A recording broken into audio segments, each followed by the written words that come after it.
நண்பர்கள் அனைவருக்கும் இனிய வணக்கங்கள். விளக்கேற்றிய திரியை மறந்தும் கூட குப்பை தொட்டியிலோ இல்ல கால்படக்கூடிய இடங்களிலோ போடக்கூடாது. அப்படி போட்டால் நமக்கு என்ன நடக்கும் அப்படின்றதான் நம்ம இன்னைக்கு பதிவுல பார்க்க போறோம். பதிவை தொடர்ந்து கடைசி வரைக்கும் பாருங்க. நம்ம சேனலையும் ஃபர்ஸ்ட் டைமா பாக்குறீங்கன்னா இன்னும் சப்ஸ்கிரைப் பண்ணலாம், மறக்காம சப்ஸ்கிரைப் பண்ணி சப்போர்ட் பண்ணுங்க ஃப்ரெண்ட்ஸ். அப்பதான் நம்ம சேனல் அப்லோட் பண்ற வீடியோட நோட்டிபிகேஷன்லாம் உங்களுக்கு உடனுக்குடன் வரும். நீங்களும் உடனுக்குடன் பார்த்து பயன்பெறலாம். ஏற்றிய திரியை விளக்கு ஏற்றி முடித்தவுடன் என்ன செய்ய வேண்டும் என்ற சந்தேகம் கண்டிப்பாக நிறைய பேருக்கு இருக்கும்.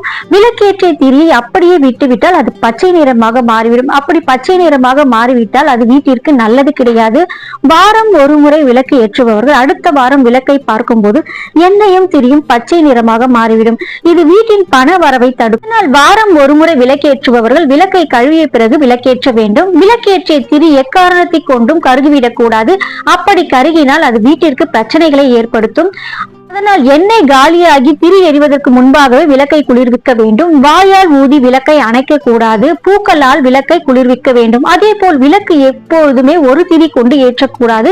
இரு திரிகளை இணைத்தே விளக்கேற்ற வேண்டும். விளக்கேற்றிய திரியை குப்பையில் போட்டால் வீட்டில் உள்ள மகாலட்சுமி வெளியே சென்று விடுவாள். அதனால் தினம் அல்லது வாரம் ஒரு முறை விளக்கேற்றுபவராக இருந்தாலும் அந்த திரியை ஒரு டப்பாவில் சேமித்து வைக்க வேண்டும். தூங்குவதற்கு முன்பு கிழக்கு பார்த்து அமர வைத்து அந்த திரிகளை தூப காலில் போட்டு இடது புறம் இருந்து வலது புறமாக 3 முறை மற்றும் வலது புறம் இருந்து இடது புறமாக 3 முறை சுற்றி வாசலில் போட்டு எரித்துக் கொள்ளுங்கள். அனைத்து முழுவதுமாக எரிந்து முடிந்தவுடன் வீட்டில் உள்ள அனைத்து கெட்ட சக்திகளும் எரிந்து சாம்பலாகிவிடும். எனவே இனி நீங்க விளக்கேற்றிய திரை குப்பையில் போடாதீங்க.